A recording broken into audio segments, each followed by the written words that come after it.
Hi, everyone. Welcome.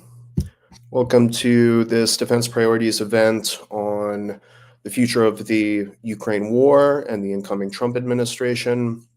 Will the war be prolonged, or will Trump make good on his campaign promise to end it? My name is Chris McCallion. I'm a fellow here at Defense Priorities, and we have an excellent panel for you today.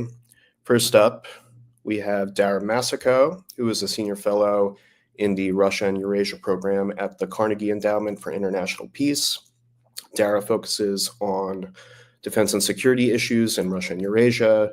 She's certainly one of the most prominent experts on the Ukraine war and on the Russian military. She was recently featured on an episode of Carnegie Connects titled Russia's War Against Ukraine, Where Are We Headed? And I believe she was recently also on the CSIS podcast Russian Roulette with our next guest, Max Bergmann, who is the director of the Europe, Russia, and Eurasia Program at the Stewart Center at CSIS. He is the author of Why Europe is Unprepared to Defend Itself in Bloomberg. And last but not least, we have our own Jennifer Kavanagh, who is the Director of Military Analysis at Defense Priorities, who recently wrote a paper titled A Defensive Approach to Ukraine Military Aid. So welcome, everyone. First question, maybe at the risk of putting the cart before the horse a little bit, with the incoming Trump administration, I'm curious what you see as the incoming administration's options in Ukraine, given the current circumstances, and how would you advise them upon coming into office? So starting off in order of introduction with Dara. Well, thank you so much for having me on the show. It's good to see all of you virtually. So I have a few thoughts to offer on where the war is going right now over the next few months when there's a new presidential transition in January of next year, and what some potential options are from where we go here. And I would probably start off by saying that Russia is trying to set its negotiation table as best it can in the next 2 months, and the new administration should understand that Russia's not stopping in Ukraine right now. They're trying to push as far as they can on the ground, and they're certainly not stopping their drone and missile strikes on Ukraine. So they also have an agenda to try to push Ukrainian forces completely out of Kursk, to eliminate that as a bargaining chip, point blank.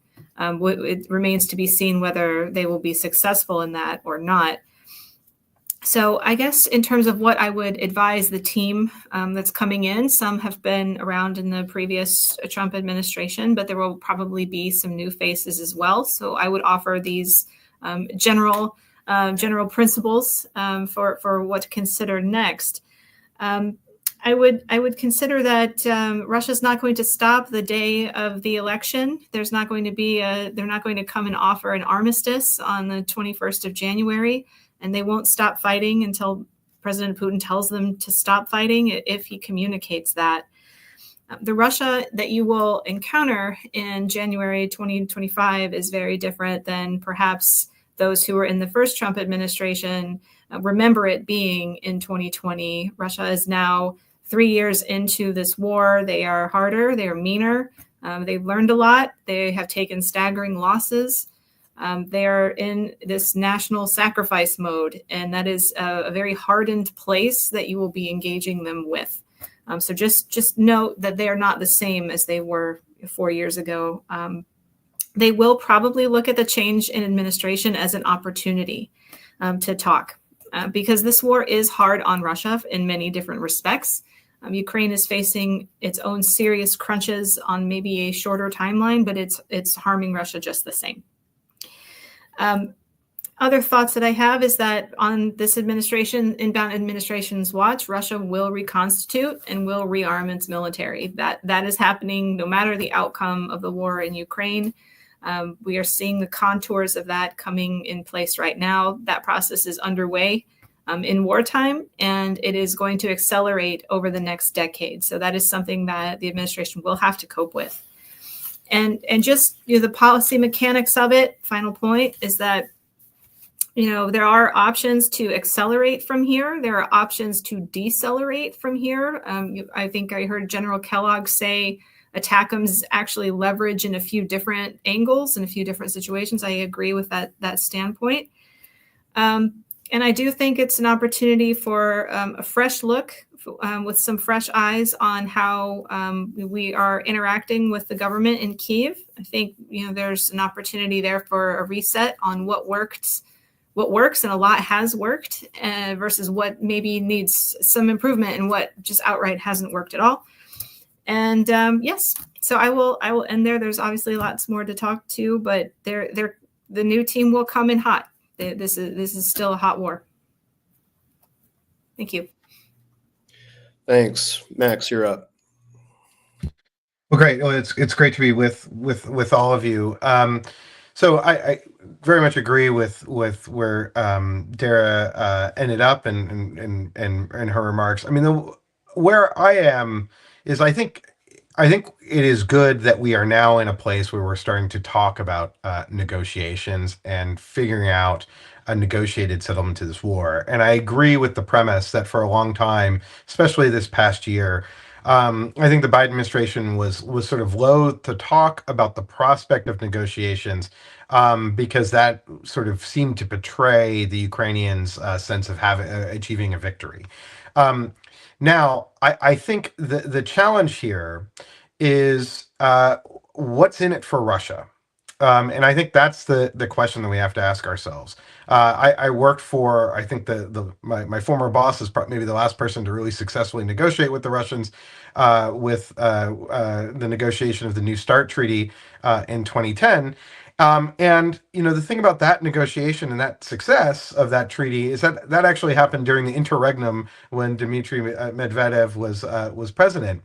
And I think the problem that I see with Vladimir Putin now having now been in charge of the Kremlin basically for the last quarter century is that I think he's very committed to antagonism with the West.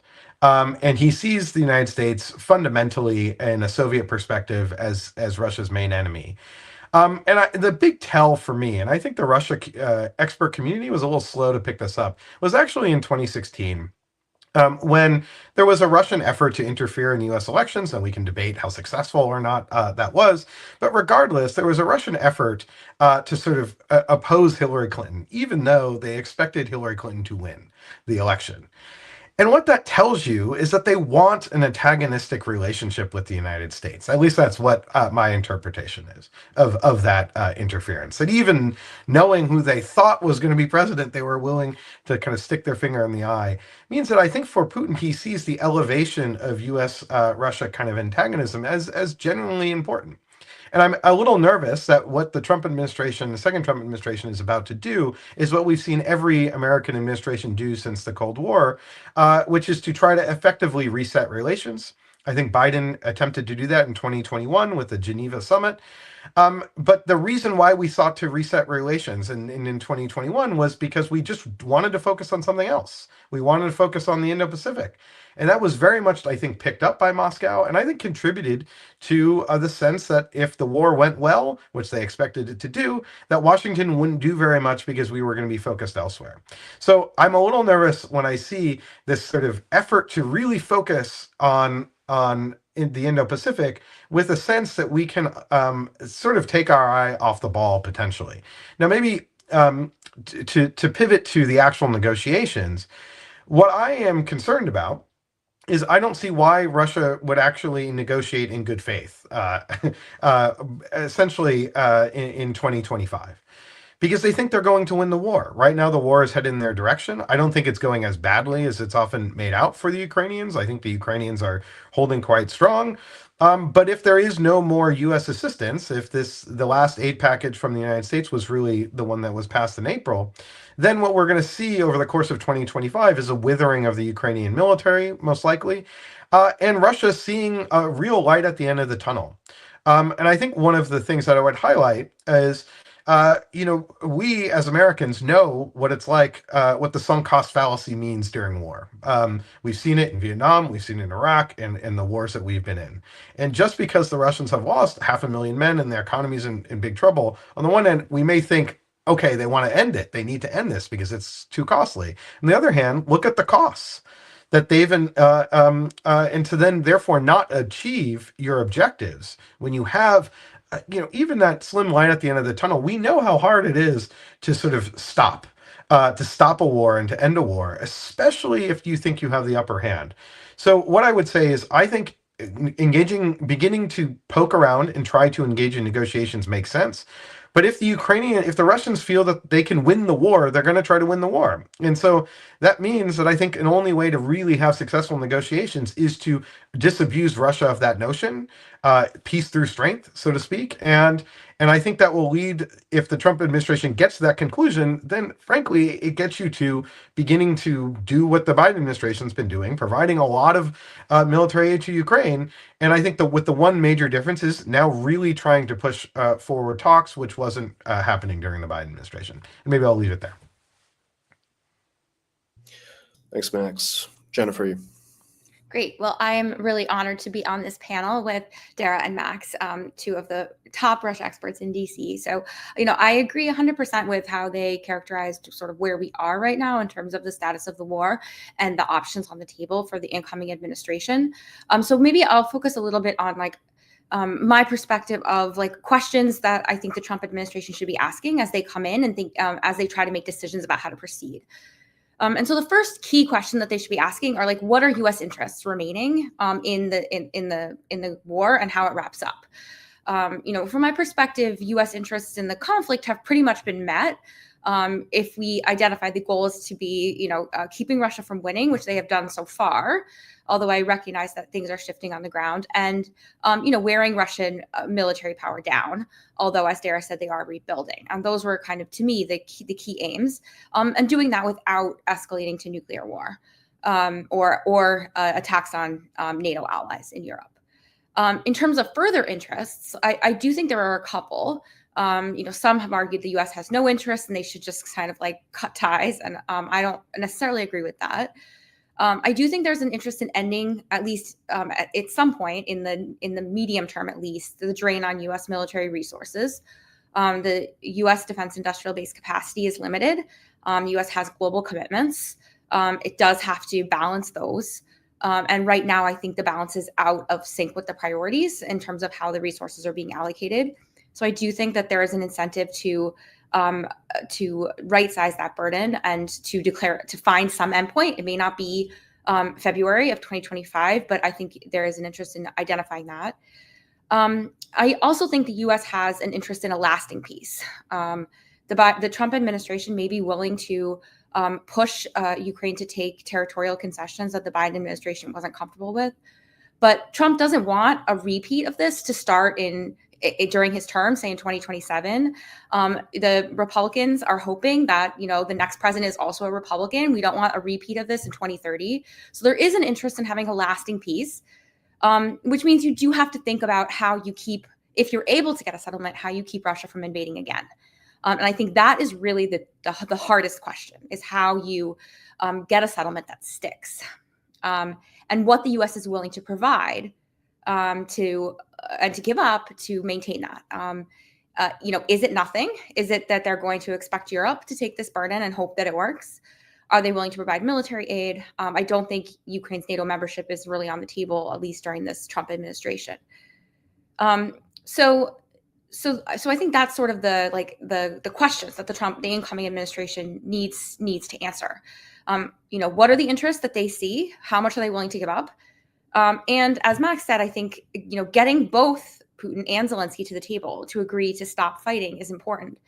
I think Max covered Putin's calculus pretty well, but, Ukraine has also suffered a lot, and they're not going to walk away from continuing to fight with nothing.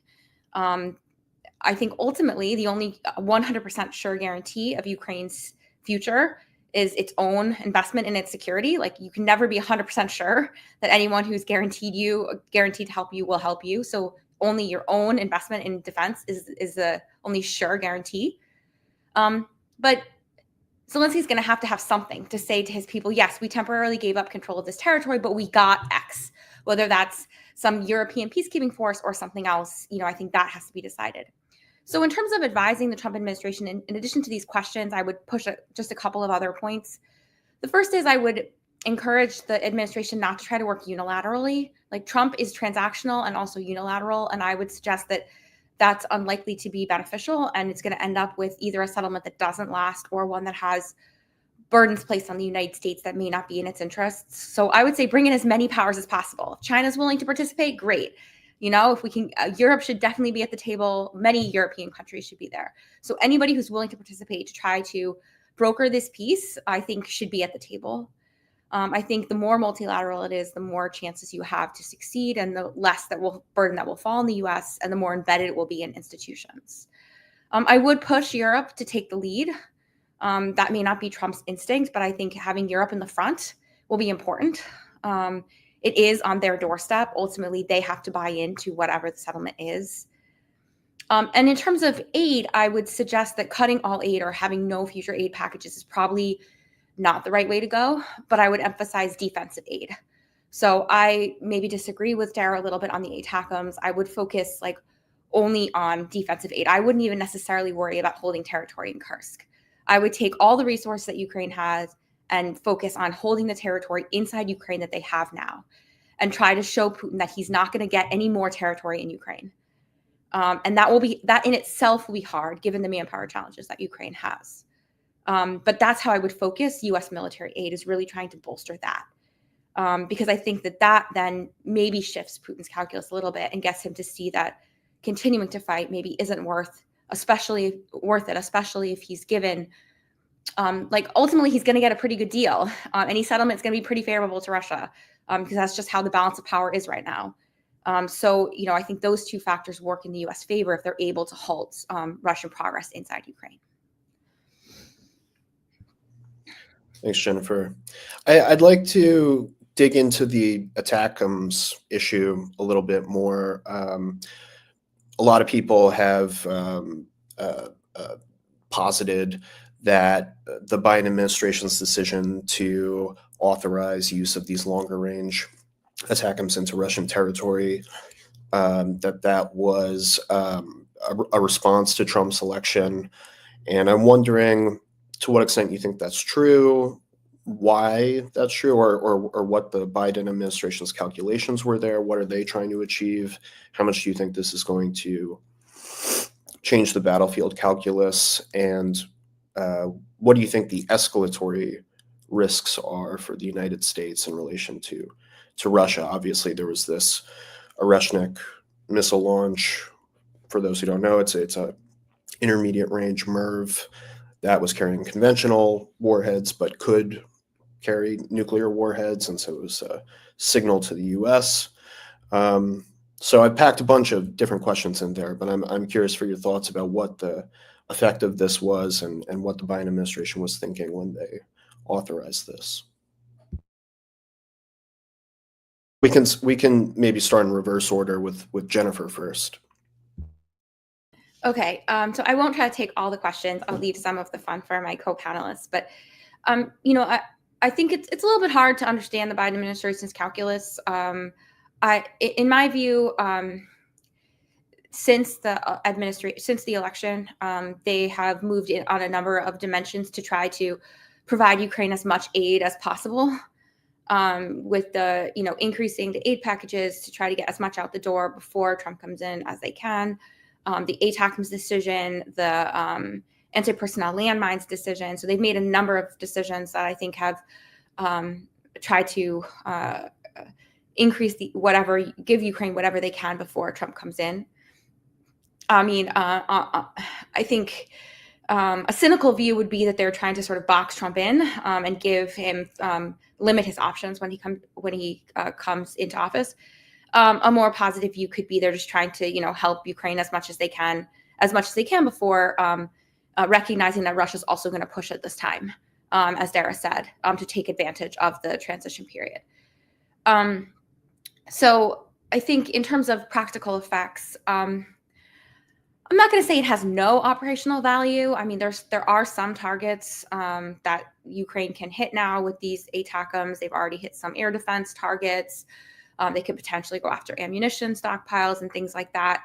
But I guess I see these as like unlikely to really shift the balance of power in a major way, especially given the manpower shortages that Ukraine has. Like that to me is the big obstacle here, and ATACMs doesn't really change that, especially because the United States can't give the Ukrainians enough ATACMs to actually have a really meaningful, like they can't barrage these targets because they have limited stockpiles. And it seems like the US military is unwilling to give up anymore, and future production is slow, so unlikely to arrive in the near term. So in that sense, I don't think it has a major operational impact. And as I said, in my opening remarks, I would really be focusing more on like hunkering down and using defensive, like really focusing on just holding territory. I recognize that ATACMs can have some defensive value in terms of limiting the ability of Russia to project power forward, but in my view, it's sort of a distraction from what they should be from what Ukraine should be focusing on. And escalation risks, I'm not concerned that, as Putin suggested, they'll use like nuclear weapons because the United States allowed Ukraine to use ATACMs inside of Russia. But I do think we've already seen other types of horizontal escalation. You mentioned the new missile, the increased attacks on Ukraine's energy infrastructure, horizontal escalation into Europe, like increasing sabotage attacks. We were concerned about, Russia activity in the Middle East. Syria is a big question mark, which, I think Dara has been following, so I'll leave that to her, but also arming the Houthis and the relationship with Iran and bringing North Korea in. So there's a whole bunch of ways in which I think we have seen escalation. And I think that's what we should be really like, that's the escalation I'm concerned about. And I do think we have seen some increase since that decision. So I guess I'll just leave it there. Yeah, I agree with almost all of that from, and I think Jennifer really said it well. To me, the major issue has really been the supply of weapons, and that I think ATACMs. If we go back to the initial big discussion about ATACMs and the insistence that the United States provide ATACMs to Ukraine for use inside of Ukraine and the kind of delays there. I don't really think that had much to do with escalation.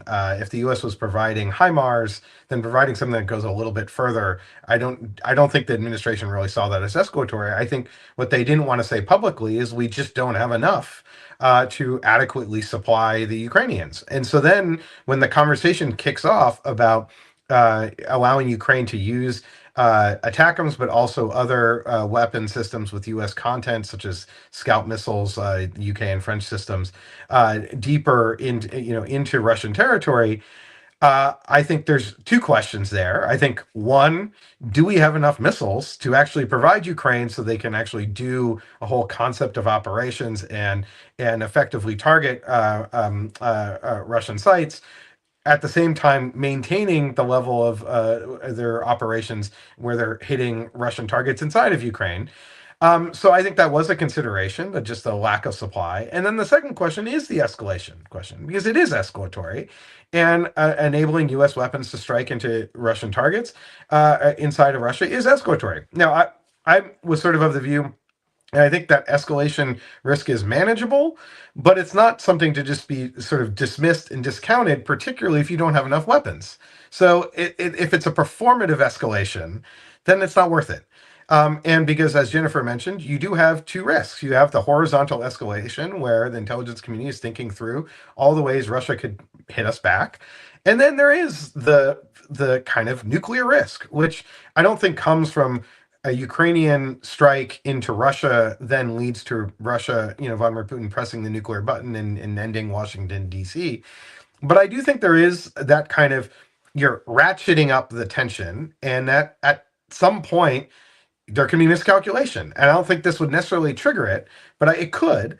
And I think part of the rationale for approving these strikes after the election, after the Biden administration, Harris lost, and there was going to be a transition, is that I think they then thought the horizontal and vertical escalation risk had been diminished because the Russians aren't going to really want to retaliate during this kind of lame duck period. So you make the decision and the costs, the escalation costs are minimized. And it's a very standard thing to see happen in a situation where there's a transition. When I was leaving government in 2016, it was like, well, we wanted to arm the Kurds in Syria, but we, didn't want the Turks to be really mad at us. But at a certain point, we didn't care, and the new administration can blame us. So I think they sort of saw it as, we'll take the blame, limits the escalation risk. And it is something that I think the Ukrainians can potentially trade away and can be talked about during negotiations. So excellent remarks. I guess what I would add to the conversation is that there hasn't really been much of a public communication in the last couple years about the status of our stockpile, and there's reasons for that. If this is sensitive information, you don't want your enemies to know what your stockpiles look like. But at the same time, it is informing the rate at which we supply the Ukrainians and some of the delays, not all the delays, but some of them. And when the new team comes in and they open up the cabinets and they take a look at what's happening to our ATACMS stockpiles or other things, they might have that conversation publicly and blame the low levels on the previous administration. So like that is something that's a political choice, and it could happen, it could not happen.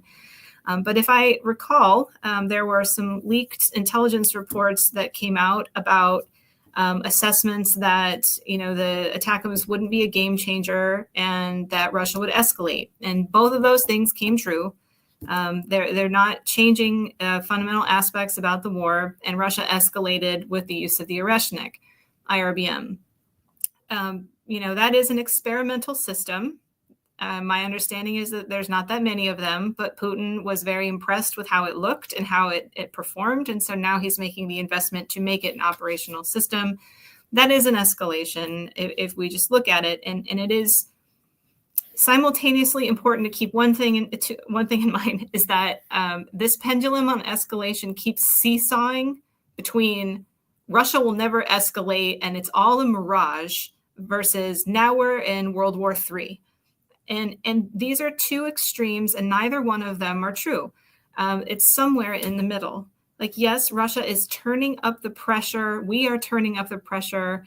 And we are so far off baseline from where we were 3 years ago that we all look at Twitter and we see a MIRVed IRBM coming down, and we're reacting to it as colleagues like, oh, yep, well, I thought that might happen. And there it happened. I mean, that's astounding. Like, just how far off baseline that we have learned to become as we go up this chain. But at the same token, when Russia is confronted with a difficult situation in which they know they are losing, and it's happened several times in the last year, if I think about the opening months of the war, when they had to withdraw from northern Ukraine, northeastern Ukraine, when they had to withdraw from Kherson, slightly different in Kharkiv because they were overrun. And now what we're seeing right now in Syria today, the Russian withdrawal from Syria is picking up steam. When they know there's no action, there's no way forward, they leave. They understand it and they leave. They pave their own way home. We don't have to create a narrative for them. They just do it.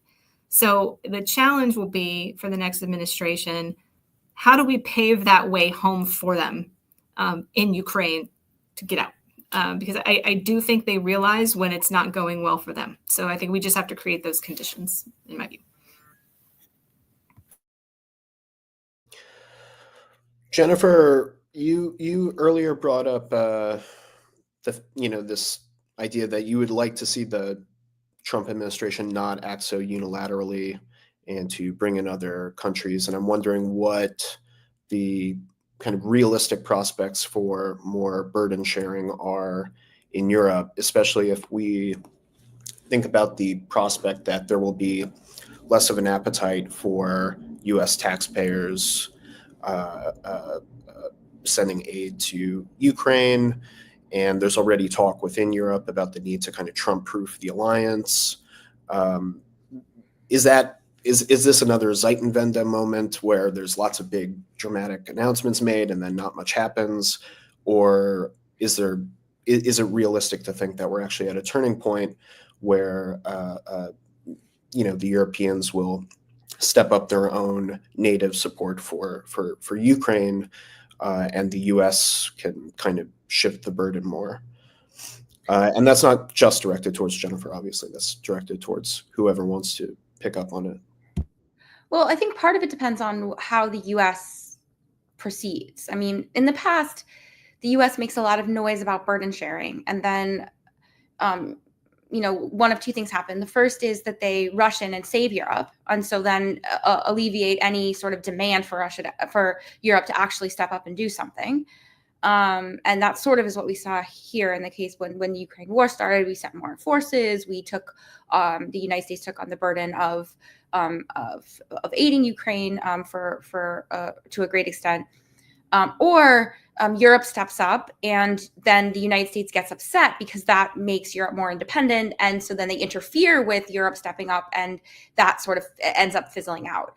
And so I think both of those paths are very unproductive if what we really want is for Europe to take a larger share of this burden, which is why I think that the negotiations have to be like multilateral. Like Europe has to be at the table. It can't be the United States deciding this. Like Europe has to have a stake. So I think the United States needs to be okay, like not only telling Europe that this is, they need to take a major role, the leading role in guaranteeing any peace and in long-term aid to Ukraine, but also then not interfering if Europe actually does it. The United States has to be okay with that. I think the question mark for me that is hard to answer, and maybe there is no answer yet, is like, how existential does Europe actually consider this war to be? Because they say that it's existential, but many countries in the region aren't acting that way. I was in Estonia last week, and they definitely are acting like they see this as existential, because they worry that if Russia is successful in Ukraine, like they're next. And they point to statements that Putin has made, that they see like a lot of the reasons why Putin invaded Ukraine as like reasons that he would move next on some of their territory. And they have increased spending, and they are like, to that, when I was there, like it did seem like it was urgent, like they're paying higher taxes, and they really are moving, but they're very small. They can't do that much by themselves.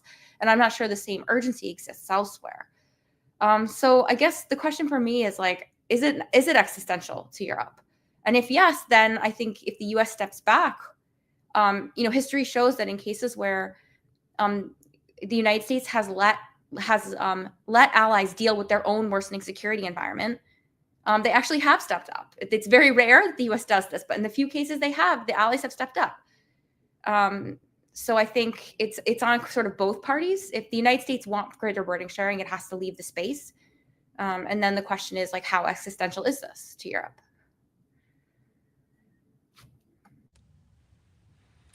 Yeah, maybe I could just jump in as well. I agree with much of what Jennifer says. I just think that the major challenge for Europe is that it doesn't do European defense. It does national defense. And that's a big problem, because you have a bunch of individual European countries that are docked into the U.S. military.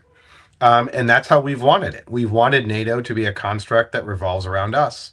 And my criticism of the Biden administration was that by constantly reassuring Europe that America was back, even over the past 2 years, since the Republicans took back the House, it was very clear that passing Ukraine aid was going to be very difficult. And in fact, no Ukraine aid passed in 2023, and it took until April 2024 for Ukraine aid to eventually get through the House. But yet the administration was reassuring the Europeans that the United States was there. And so actions that the Europeans needed to take 2 years ago, they now need to take. And that creates a fundamental problem. What I mean by those actions is that right now, Europe has done a lot to aid Ukraine. You look at the monetary figures, both for their budget support, but also military support has been really high. The problem is European aid is not as impactful as U.S. aid, because the Ukrainians get a zoo of random different equipment, because you have 27 different EU militaries. You have more than that inside of NATO, and they all buy different stuff, because they're not really focused on operating as Europeans together to defend Europe. And that is the fundamental problem. And I think the challenge here is, I actually think a beginning to sort of shift the burden shifting over to Europe is right, and that makes sense. And that the Europeans can pick up and do a lot more vis-a-vis supporting Ukraine. However, there's going to be a gap. That the ability for the Europeans to now provide more stuff to Ukraine. I mean, we think our defense industrial base isn't up for it. Well, the European defense industrial base has been having their lunch eaten by us for a very long time. It's a weak defense industrial base that is fragmented across national lines. And so this is like an entire generational shift that within Europe when it comes to defense, it may have to happen very quickly. And so I think if I were the Trump administration, I think it is right to push this shift. I would push the Europeans hard. I would demand they make a lot of the initial reforms, but I also think there has to be some understanding about the time that this is going to take, both before they can actually fully replace the support we're providing on the battlefield in Ukraine, and before they can actually restructure themselves. And I think it will essentially cause the final frontier of European integration is on defense and foreign policy, and that's going to take some time. So I would say it's time to push, but we also need to see give a little bit of breathing room for how long this may actually take.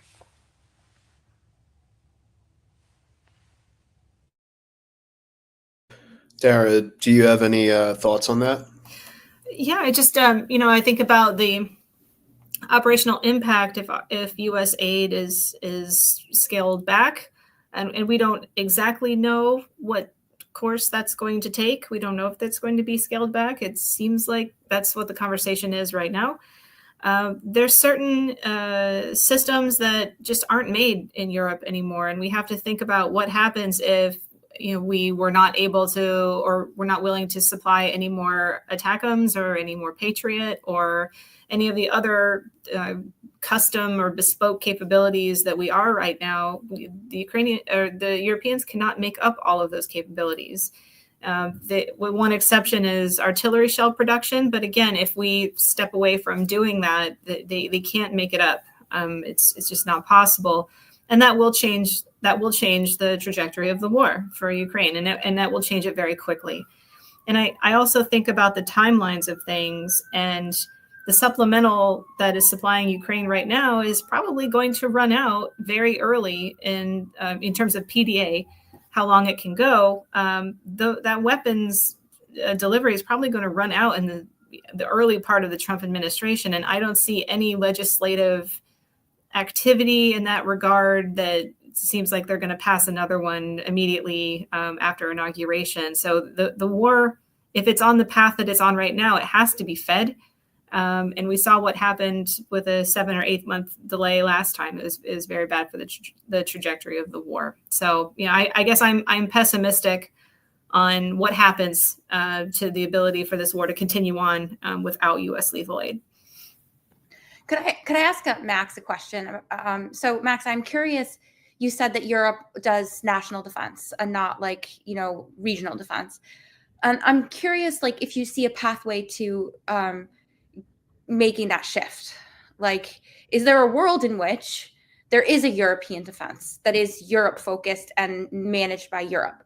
That doesn't mean a replacement of NATO, but is that a possible shift? And if yes, how do we get there, and what could the U.S. do? And potentially, it seems to me that the Ukraine challenge is actually maybe a useful forcing function in forcing Europe to think through some of these questions. And could that be maybe something that, it's an ambitious goal, but something that the Trump administration might take on is not just thinking about the future of Ukraine, but using it as a way to have a discussion with NATO allies about what it would look like to have Europe take on a major security challenge like this.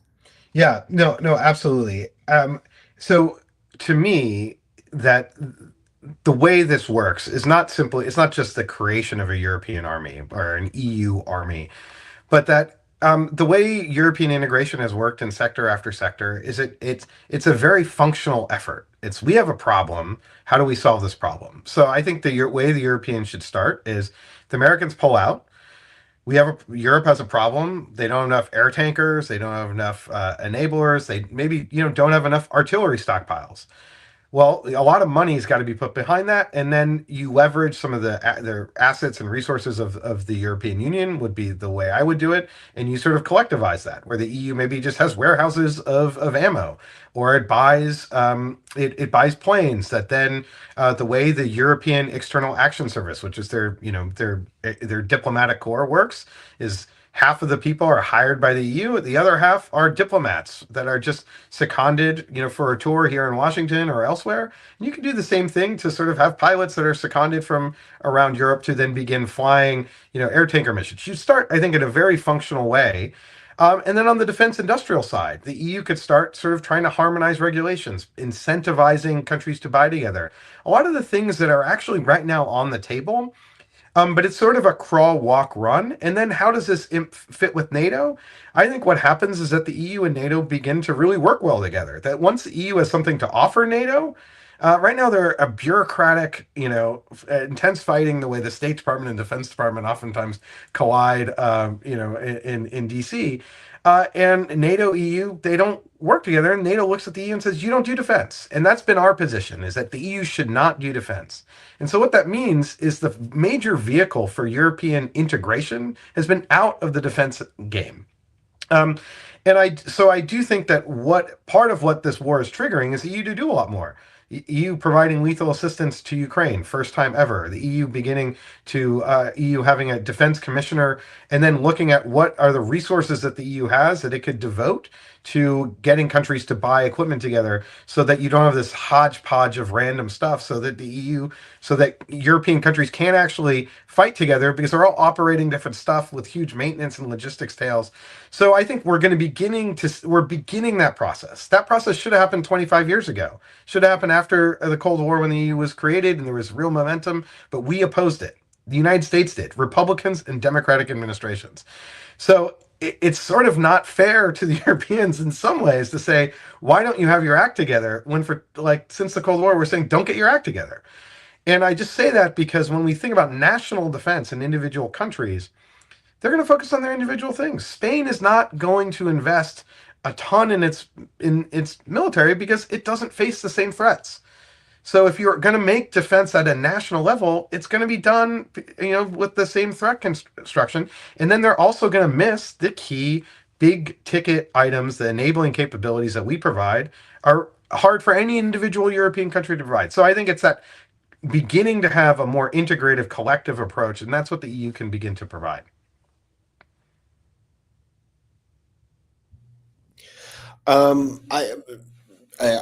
That last point that Max made reminds me of something that our colleague Ben Friedman says all the time, which is, the U.S. kind of has done so much to kind of suppress European strategic autonomy, and then whenever the rubber hits the road, we kind of turn around and say, "Look at these freeloaders," or whatever, Dara, I wanted to ask you you co-wrote a piece approximately a year ago with Michael Kaufman and Rob Lee called "Hold, Build, and Strike," about the kind of proposing a future strategy for Ukraine, and that over the past year, that's not quite what Ukraine's strategy has ended up being. They've kind of they've made these offensive incursions into Russia. And there's been some holding, but as we now see, after a prolonged stalemate, the front lines are starting to move in the wrong direction, which is to say westward. I'm wondering, what are the realistic objectives that Ukraine can now set for itself, especially with the ramifications of the incoming Trump administration? And all of you, in one way or another, touched upon the difficulties that the obstacles to that negotiations might encounter, including the fact that the more and more the Ukrainians are whittled down, the more diminished Russia's incentives to negotiate are. And that we may have already passed this kind of peak moment where where Ukraine had an optimal level of negotiating power. So I'm wondering to what extent you think that this diminishing position that Ukraine is now facing is in part a result of these not so successful offensive operations it's engaged in, and what whether you think the hold, build, strike idea still holds, as it were, or whether that needs to be updated, and what is a realistic set of objectives that Ukraine can seek to achieve in order to get the kind of deal that it could at least live with.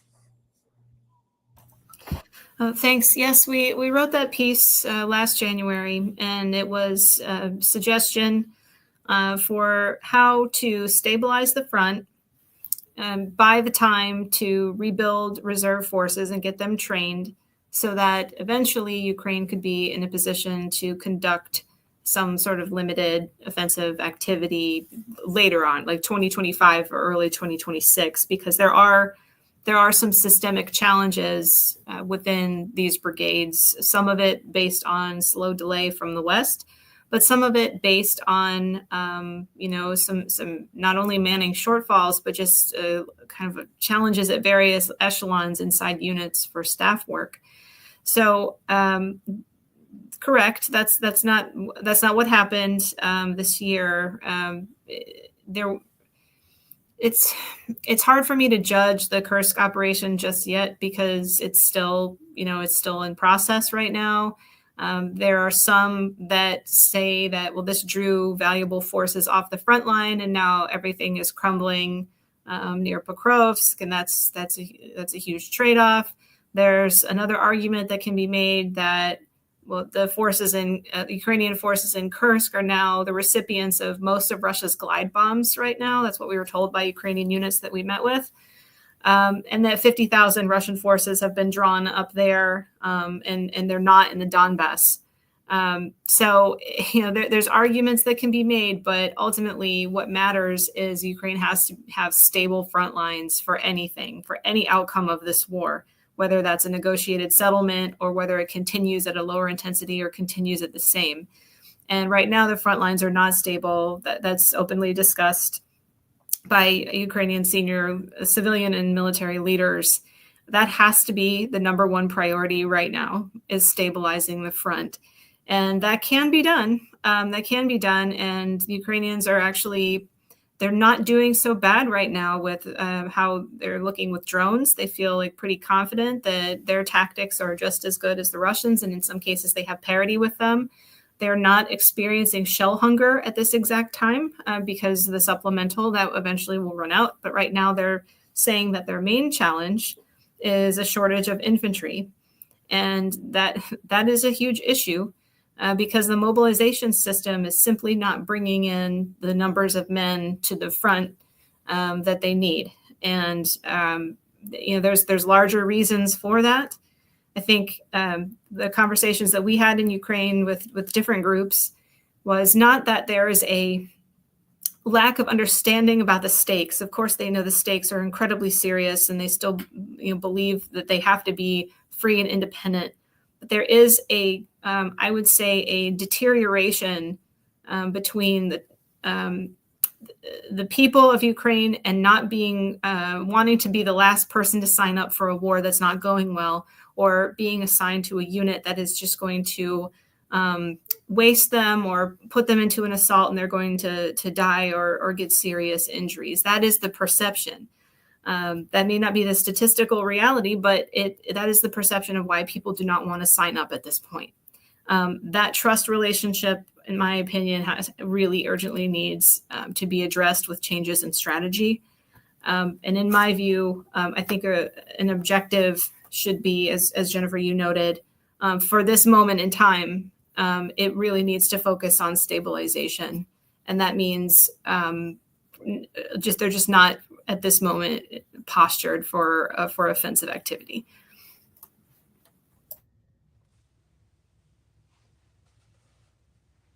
I could just I totally agree with that. I think one thing though is to kind of, if we were to go back to kind of early February 2022, and you were to tell me where we are right now today, and said, would you take that?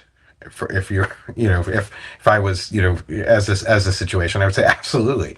That Ukrainian democracy is still around, it's still surviving, and so that I think is a huge success, and it's a huge success led by the Ukrainians, but also by the West. And so I think because Ukraine is kind of in a tough spot, tough situation now, doesn't mean that this isn't sort of a good outcome from where they were. And this was not a war of choice for them. This is a war that was thrusted upon them.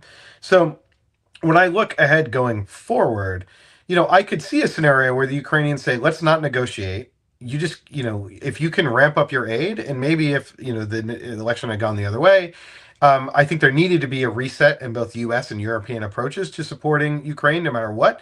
And maybe that reset was actually doing more, and you prioritize it even more. The Europeans do what I think they're about to do, and increase the amount of effort they're doing. And the war of attrition grinds on.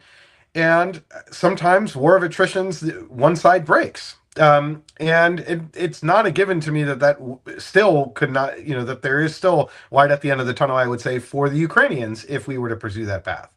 Now, I do think that having negotiations makes sense, that trying to push forward negotiations makes sense, but that requires, as Dara mentioned, stabilizing the lines. And it's going to require, I think, maintaining a high level of support to Ukraine. And then if there's a ceasefire, like let's just say there's a ceasefire tomorrow, I think the Ukrainians would be thrilled with that, but they would need to get more aid. It would because they would be preparing for round 3. And I think there's a big question of whether we have if there are talks, and if they do result in a pause in the fighting, is that a tactical pause pursued by Russia where they know that Ukraine is probably not going to get that much more aid, where they can sort of dial up and increase, and that in like 6 months, a year, they can go again. That I think is something we have to sort of be nervous about, because maybe just a last thought is that I think we don't know what Putin wants, but we do know what he's written and what he said. And he does not, I think his maximalist war games or war objectives of basically ending Ukrainian democracy is still ultimately his objective. And I don't see a lot of evidence that he's moved away from that. And when Ukraine was on the ropes, this time last year when there was no money, Russia could have offered to negotiate, and we would have, I think the West, Europe would have jumped up and said, okay, let's talk. And it didn't come. And so I am quite nervous that in order to really have negotiations, which I want to have happen, Russia's got to know that there's no way to win in the way that Putin wants. And right now, I think they'll see that light at the end of the tunnel, and that's that light. We got to turn off that light, and I think the Trump administration can do that, but it's going to require them to go back to Congress, and they're not going to want to do that. So I agree with Max that we need to convince Putin that there's no round 3, that we're not going to have a round 3. And as I said at the beginning, I do think that Trump would be amenable to recognizing that he doesn't want a new Ukraine war during his term.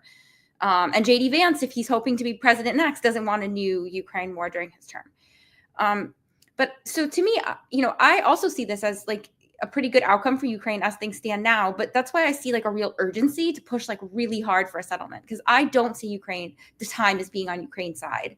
And I recognize that there's this more aid option, but I'm really skeptical that it is really feasible for 2 reasons. First, I'm not really sure, I guess maybe 3 reasons. On the Europe side, I'm not really sure what more aid from Europe looks like, because so far it's been in my view, pretty small, pretty anemic. On the US side, US stocks are pretty low. I'm not confident that the Pentagon is going to part with a lot more of their stocks. And the defense industrial base, while it's ramping up, is still ramping up really slowly. So I see there as being potential for longer term or medium term aid from the United States. But short term, I'm just not sure that the defense industrial base can produce the capacity that's needed. And then the third problem is the manpower question. And in Ukraine has made it pretty clear they're not willing to lower the age to 18 or even to 21. And if you can't get enough personnel, and I understand why they're having trouble, but if they can't get enough personnel, then they can't, then more aid isn't going to help. They can't absorb it any faster. So to me, like the time in at least like maybe if you could help Ukraine last for like 2 more years, like the defense industrial base would kick in and you could have maybe some impact. But I just don't see that as being like, I'm not sure Ukraine could hang on for 2 more years without aid. So I think the only way Congress is going to be willing to approve more aid if it's like part of a settlement, like we're ending this war, but we're going to provide Ukraine this amount of aid to prevent a future war. And I wouldn't necessarily, like some people have mentioned, like the Israel model, right, where we like sign up for some like, in perpetuity, like billions of dollars of aid. I'm not sure that's the best solution because I'm skeptical of sort of these long-term commitments that don't allow for adjustment in U.S. interests, but certainly like a medium-term package. Like for the next 5 years, we're going to give you this aid to help you build up your military, and we're going to help invest in you building your own defense industrial base so that you can arm yourself. Like that's necessary, as well as dealing with like whatever, Europe, if it could provide some security guarantees or something. I'm not sure what that looks like. I'm hand waving a little bit because I think that's really the tough question is what security guarantees could potentially work. And I don't have a good answer for that. But to me, like the only way they're going to get more aid is if it comes as part of a settlement. Like we're ending the war and we're giving more aid as part of this settlement. I could see Trump going to Congress for that. But continuing the current path or increasing aid, I don't think it sells well and I don't think it's feasible. So to me, like there is an urgency now to try to push with negotiations really hard. And I recognize that, you have to get Putin to the table. And so you do have to deal with that lasting piece. You do have to deal with how you keep Ukraine secure in the medium and longer term. And I think that's really the question that, people should be focused on. So I wanted to ask a question about security guarantees, which Jennifer had mentioned earlier as a condition for some kind of a lasting settlement. But we don't have anything like the time that would be needed to discuss that. So maybe I'll just, to end, I'll ask you a semi-facetious question, but you can add whatever real thoughts you have, which are on the topic of whether or not Donald Trump will actually be able to end the Ukraine conflict within 24 hours, whether you expect that and what you do expect. I've been through a number of administrations in this town, and I know never to trust campaign promises. But all seriousness, this is really complex, and that's an obvious statement. There's ways to get the Russians to pay attention that maybe we haven't really dusted off yet, and there are things that they fear. There's things that they fear about happening to Ukraine, and that means boots on the ground and certain kinds of long-range weapon systems being provided to them. It gets their attention. We haven't been willing to dust that off or dust off certain capabilities, but they're still there. Maybe that's part of this carrot and stick approach, but you have to be, really clear about this is what I'm willing to do if you don't comply with this deal. Or whatever policy approach, but the Russians understand that, and I think that at this point they kind of need that in order to view it as credible. That's just my opinion and on how they've received our messaging before. That often is kinetic. And Dara, when you say that, do you mean NATO boots on the ground? I'm not sure in terms of what capacity, but yeah, boots on the ground in terms of that is something that they still fear and are concerned about, and that we have not been by policy willing to do. So I'm just saying that there's leverage, there's negative leverage, there's positive leverage, but there are levers to pull around. Yeah, and I agree with Dara. Look, I hope I'm wrong. I hope Trump on day one, and everyone just stops fighting and there's a negotiation, stable peace. I think the problem is that in order, I think, in my view, to get a deal, you're going to have to really prioritize this conflict. You're going to have to probably devote more resources to Ukraine, at least in the short term. You're going to have to be deeply engaged in it diplomatically from president on down. It's going to require, I think, a lot of effort. And that's a lot of effort also by the Europeans and Ukrainians and everyone. And I'm not sure the administration is going to have that level of effort. And so that's, I think, and that level of effort and then willingness to sort of potentially escalate or, to as Dara mentioned, put other things on the table. So that leaves me somewhat skeptical that we're going to get anywhere. And I think the problem I see with the boots on the ground conversation is I think we could get there. And I think there's discussion right now between the French and the Poles, and Emmanuel Macron is in Poland and they're discussing, a potential European force. And I actually think there could be a willingness. I just think I think that would be a real problem for Russia. I think they would not want that at all. That would be seen as having lost. So in order to get there, there's going to have to be, I think, a lot more to this conflict than where we are right now. And to have sort of a European force on the ground that is preserving the peace. I think they would be willing to do it, but I think that's really requires a credible negotiation with both sides being really involved, with the United States and Europe and others being involved. And I think we're a long way from that. And I hope we're beginning to go down that road, but it's, I think, going to take a while. So, I mean, I think 24 hours is completely unrealistic for the reasons that Dara and Max have already laid out. Like, this is really complex. It's not a simple, handshake deal. I also think that if a deal were struck that quickly, it would be a bad deal for everyone. I don't think anyone would really win. And I don't necessarily think it would be in U.S. interests either. Although, many people are tired of the Ukraine conflict and want it to be gone. I also, like Max, worry that that it won't be a priority. My experience of looking back over past administrations is that every administration gets a couple of things that they can invest their political capital in pushing through. If you look at Obama, right? He got Obamacare and maybe a couple other things, but then he just kind of ran out of steam. Same thing with the Biden administration. And for Trump, the number one thing is immigration. He's made that clear. And, there's the tariffs and there's the tax cuts. And then I wonder, is there room for anything else? Or does that take up most of Congress's and the administration sort of bandwidth for pushing things through? And then that leaves Ukraine sort of on the back burner. And then that, to me, is sort of a bad outcome for everyone because it doesn't necessarily get the U.S. uninvolved, but it leaves, as Dara said, Ukraine with sort of very diminishing options. It doesn't sort of resolve the issue of who's taking responsibility with Europe. And so it leaves everyone in sort of a no man's land.